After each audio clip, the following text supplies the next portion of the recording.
Não, não, não, não. Agora eu não tenho tempo. Tempo é dinheiro. E você, já ouviu isso? Já disse isso também? O que você acha de filhos que crescem e se esquecem dos pais? Não tem tempo. Não estou falando daqueles que não vêm em casa porque moram longe. Estou falando daqueles que moram na mesma cidade, mas nunca veem os pais porque dizem não ter tempo.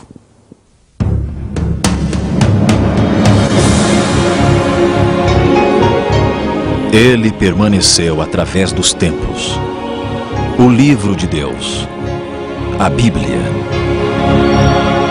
Indispensável em nosso mundo complexo. Está escrito, transmitindo esperança ao redor do mundo. Apresentado por Fernando Iglesias.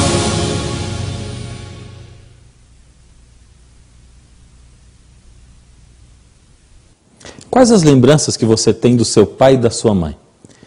Quando eu era menino, eu morria de medo de trovão. O mais incrível é que o medo acabava na hora que eu corria para a cama do pai e da mãe.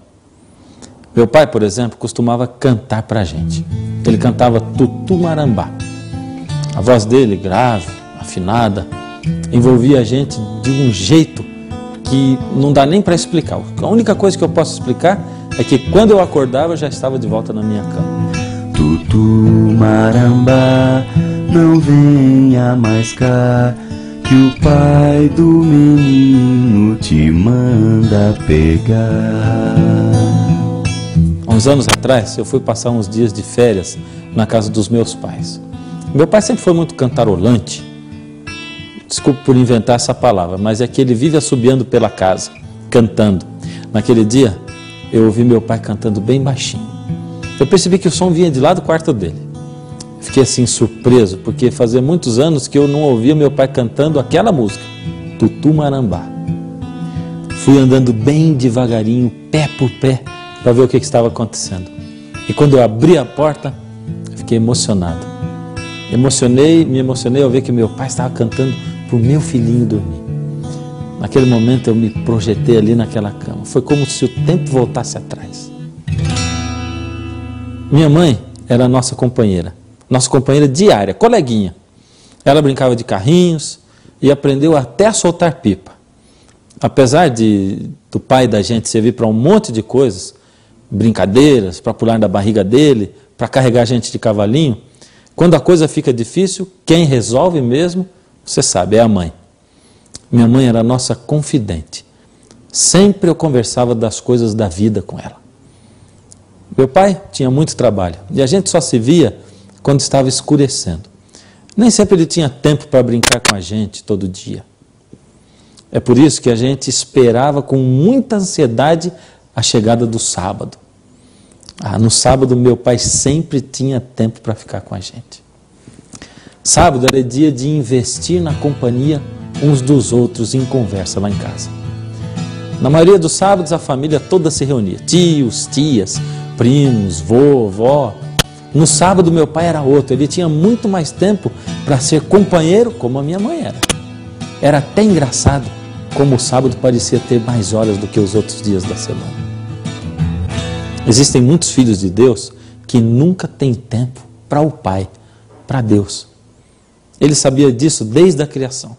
Sabia que muitos filhos dele se esqueceriam de estar um tempo com ele. Deus se preocupou com isso desde o princípio, desde a criação.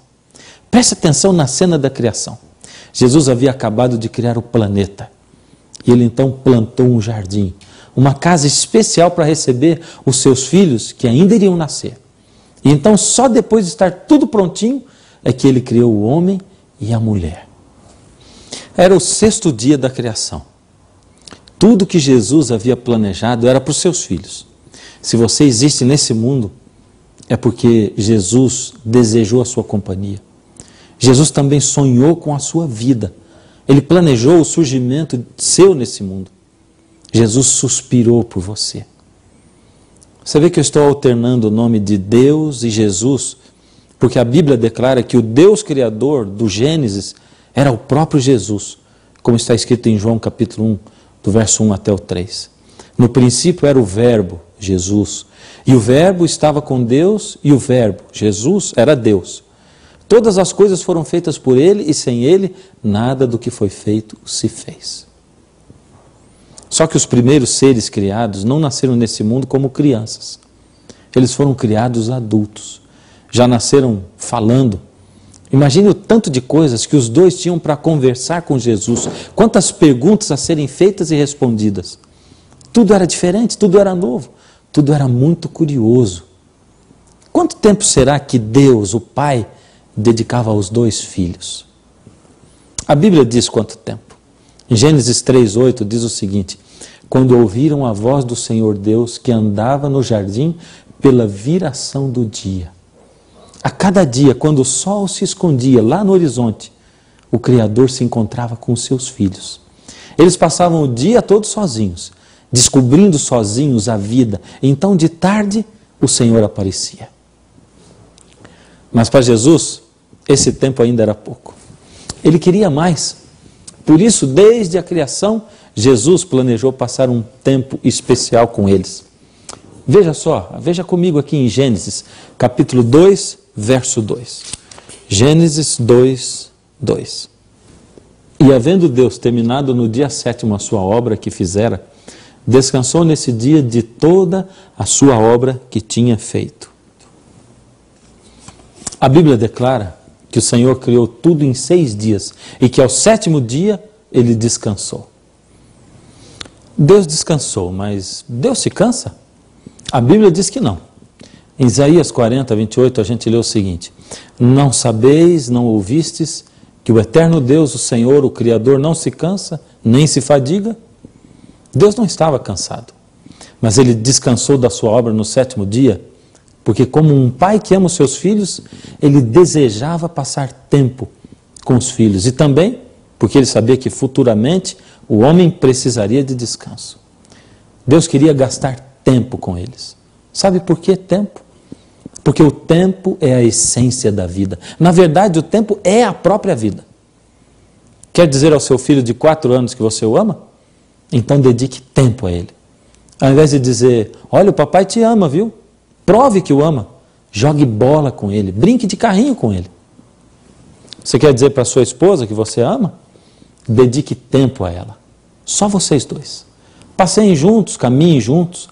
Tenha tempo para ouvir as coisas que são importantes para ela. Ninguém consegue entender uma declaração de amor de alguém que passa tanto tempo fora que quase se torna desconhecido. Jesus, o Deus Criador, escolheu dedicar a coisa mais importante do mundo a nós, os seus filhos: tempo. A cada dia, quando o sol se escondia, Deus se encontrava com os seus filhos. Eles passavam o dia todo sozinhos, descobrindo a vida, e só à tarde o Senhor aparecia. Mas quando chegava o sábado, o 7º dia da semana, aquele dia era especial. Naquele dia, eles não estavam com Deus só de tardezinha. O sábado era o dia inteiro para estar com Jesus, para rir com Ele, brincar com Ele, conversar com Ele. Sábado era o dia especial de aprender de Deus. Lá na minha casa, o sábado também era dia de ir à igreja. E minha mãe sempre deixava a melhor roupinha preparada desde a sexta-feira. Sábado também era dia de levar roupas, alimentos para os mais pobres que nós. Sábado era dia de ficar com os meus pais, com o próximo e com Deus. Mas por que tudo isso no sábado? A filosofia dos meus pais era a seguinte: se Deus, o Criador do universo, marca um encontro conosco no dia de sábado, como nós, os seus filhos, suas criaturas, poderíamos faltar a esse encontro com Deus?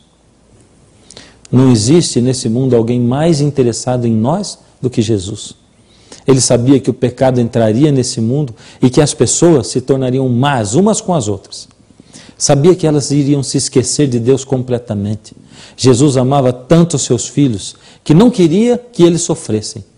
E se nós não tivéssemos escolhido nos afastar de Deus, não haveria sofrimento. Jesus sabia que os homens iriam maltratar uns aos outros e queriam escravizar uns aos outros também.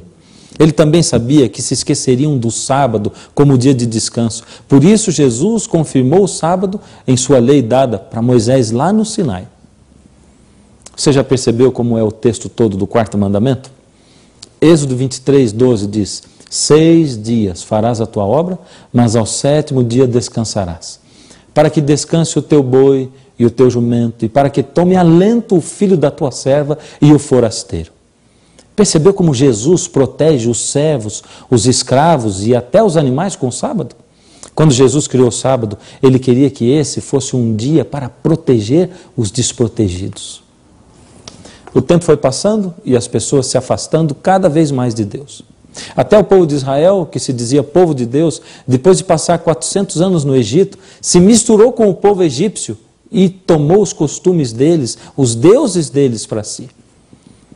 Eles deixaram tudo o que haviam aprendido. Chegaram a ponto de se tornarem escravos e perderam a sua liberdade. Alguns daquele povo que permaneceram fiéis se lembraram de Deus e clamaram a Deus. Então Deus enviou a Moisés para tirar o povo do Egito. Finalmente Deus anuncia ao povo que naquela noite haveria libertação.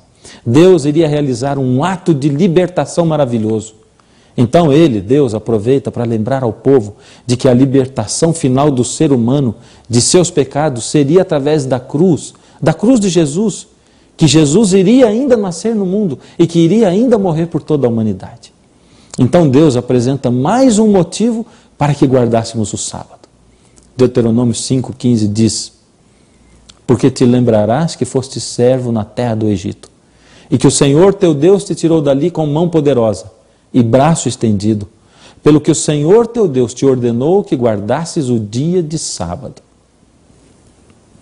Em cada sábado, Israel deveria se lembrar que o seu Deus é um Deus libertador.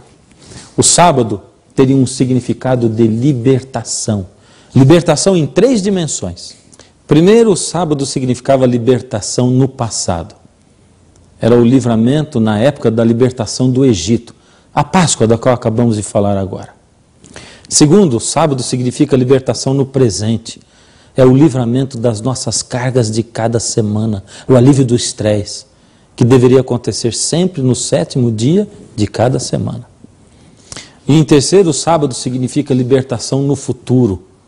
Seria o livramento que o Cordeiro de Deus iria proporcionar na sua morte lá na cruz, e que vai proporcionar ainda por ocasião da sua segunda vinda.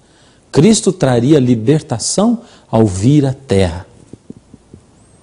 Talvez alguém possa estar pensando assim: esse programa de hoje é legalista.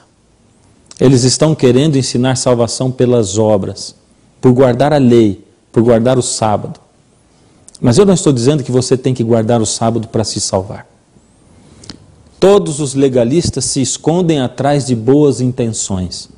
Durante muito tempo os judeus não haviam guardado o sábado. Agora começaram a guardar, mas de maneira errada. Começaram a perder o objetivo do sábado.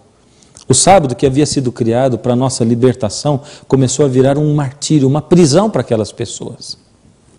Inventaram tantas regras que eles se esqueceram do verdadeiro significado do sábado. Diziam que curar ou ajudar alguém, um doente, no sábado, era pecado. Só que se uma ovelha deles caísse num buraco, correriam para tirar, porque o prejuízo seria grande na certa. O sábado já não ajudava o homem, mas se tornava um tropeço para o homem. Eles perderam o alvo. Então vem Jesus, o Criador do sábado, o Senhor do sábado. Jesus veio para ensinar a eles o verdadeiro significado do sábado. Jesus começa a restaurar o que era o sábado antes, quando Ele o criou. Jesus sai para encontrar os desprotegidos, para restaurar e proteger no dia de sábado. Jesus encontra, por exemplo, um homem com a mão aleijada e o cura na frente dos críticos no dia de sábado. Mateus 12, de 9 a 12, diz o seguinte: tendo Jesus partido dali, entrou na sinagoga. E eles então, com o intuito de acusá-lo, perguntaram a Jesus: é lícito curar no sábado? Ao que lhes respondeu: qual dentre vós será o homem que, tendo uma ovelha, e num sábado esta cair numa cova, não fará todo o esforço tirando-a dali? Ora, quanto mais vale um homem que uma ovelha? Logo é lícito fazer no sábado o bem. O texto diz que este homem estava ali e que os sacerdotes estavam prestando atenção para ver se ele curava no sábado. O interesse deles ao irem à sinagoga não era adorar a Deus, era procurar um erro em Jesus para poder acusar Jesus. Os acusadores levantam logo a questão: é lícito curar no sábado? Jesus responde, falando através de expressar um princípio. E ele diz o seguinte: é lícito fazer o bem aos sábados. Não é lícito, mas é dever fazer o bem no sábado. Jesus continua o seu ministério restaurando o sábado. Ele usa o sábado para libertar o cativo. Veja só que palavras Jesus usa quando ele encontra uma mulher que há muitos anos estava escravizada por uma doença.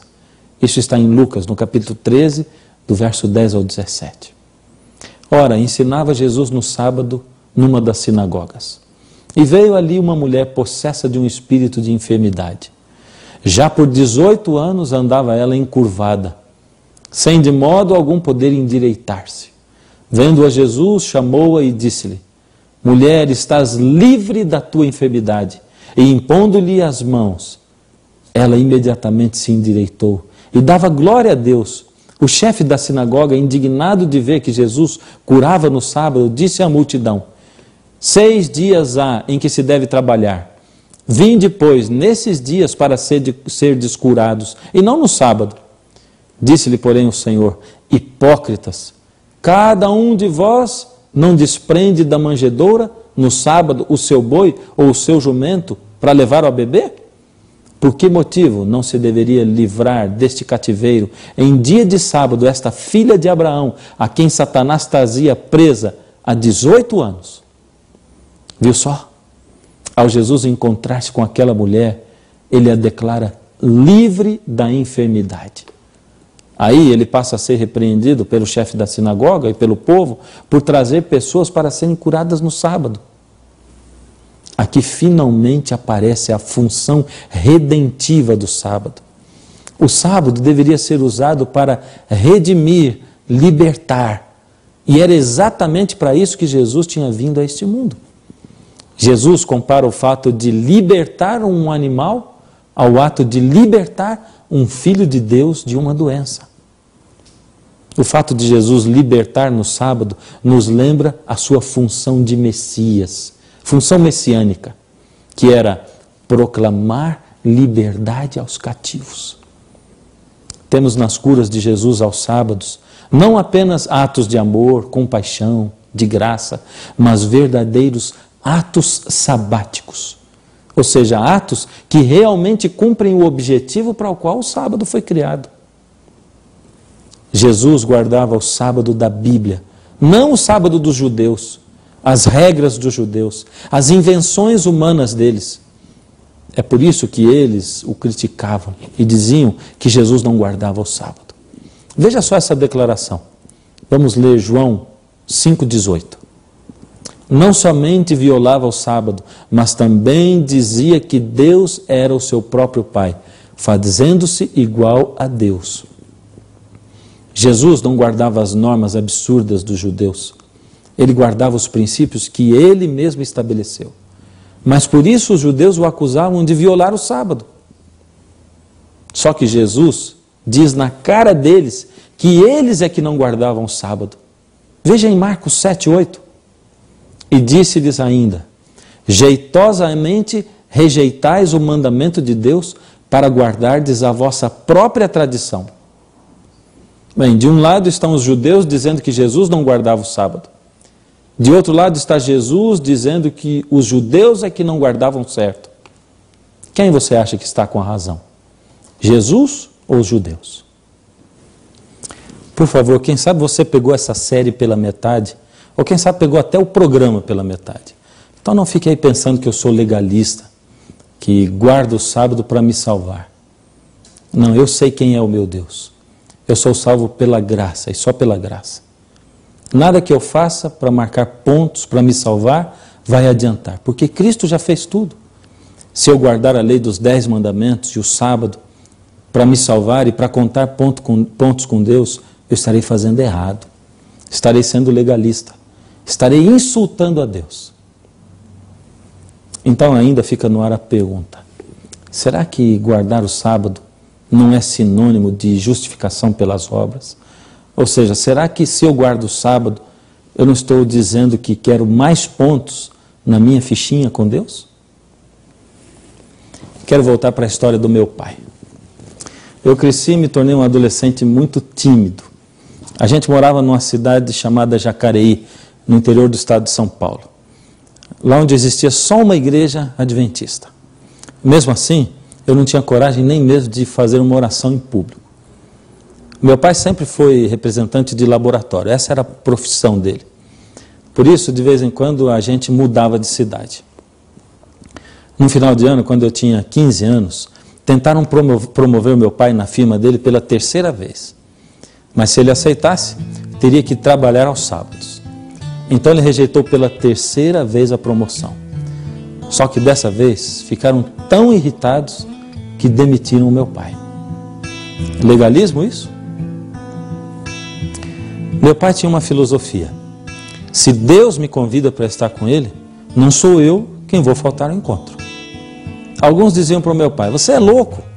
Mas ele pensava, não, eu não sou louco, eu confio em Deus.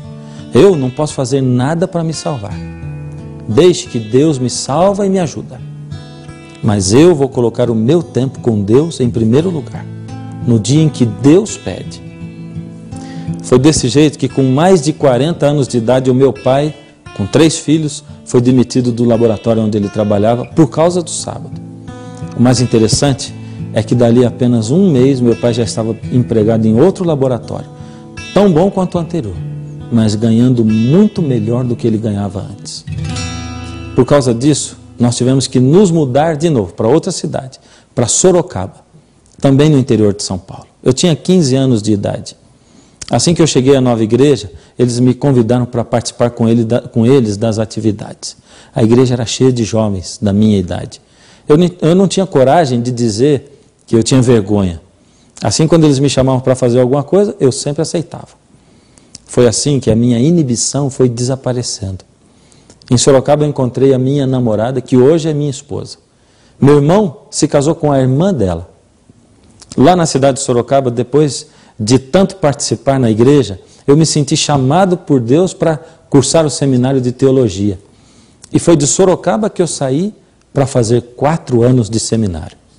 Meu pai se aposentou naquela mesma firma e trabalhou até os 70 anos de idade, sempre admirado pelos colegas e pelos médicos com quem ele trabalhava. A decisão do meu pai de permanecer fiel a Deus mudou a nossa vida para melhor. Ao invés de o sábado ser um sinal de salvação pelas próprias obras, é exatamente o contrário. O sábado é o maior sinal de justificação pela fé. É o dia em que eu paro tudo e confio em Deus. Meu pai confiou totalmente em Deus. Meu pai não fez nada para ganhar o seu sustento e deixou tudo nas mãos de Deus. Enquanto pessoas o chamavam de louco ou de vagabundo, ele simplesmente olhou para Deus e disse, Senhor, até aqui eu pude fazer, mas de agora em diante é o Senhor quem deve fazer por mim. Desde o princípio, a coisa que Deus, o nosso Pai, mais queria era passar um tempo conosco. Ele sabia que a nossa vida aqui nessa terra iria ser bem curta e Ele queria aproveitar passando o maior tempo com você e comigo. Deus convida você hoje para um descanso. Um dia, 24 horas de descanso ao lado dele, sob a proteção dele, sob as bênçãos dele. O que você diz? Por saber que a vida é tão curta e a saudade que dói em meu ser, separei este dia para estarmos juntos.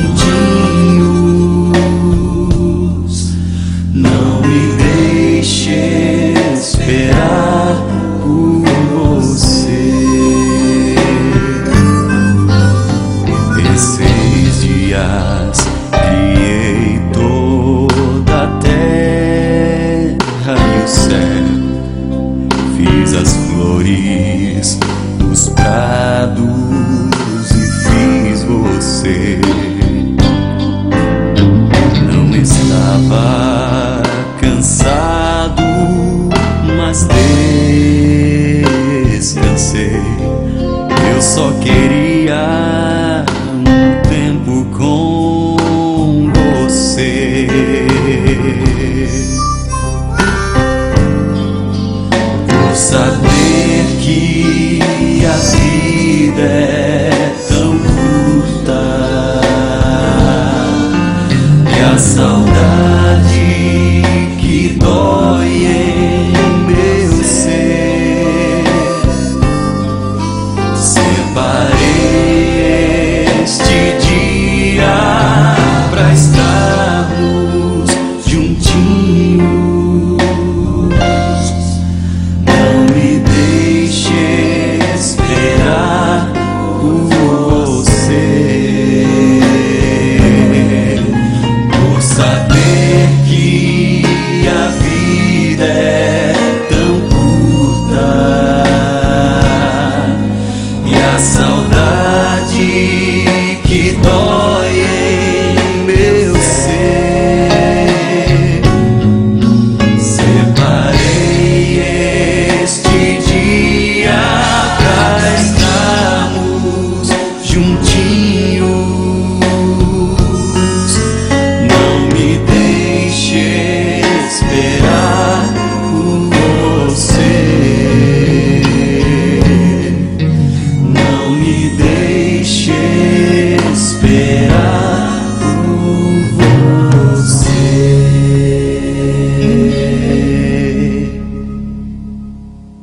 Eu sei que ainda ficam algumas dúvidas a serem esclarecidas. E sei também que uma delas é: mas será que não pode ser qualquer outro dia? Será que Deus não me pede apenas o tempo e me deixa escolher qual será o dia em que eu vou parar para estar com Ele? Nós temos ainda 2 programas. Você é nosso convidado especial. Por hoje, eu gostaria de orar com você. Uma oração especial. Uma oração de descanso no Senhor. Incline a sua fronte para nós orarmos. Deus amado, queremos descansar sabendo que o Senhor cuida da nossa vida. Queremos, Senhor, nos livrar do nosso estresse. Queremos nos livrar da depressão que nos oprime.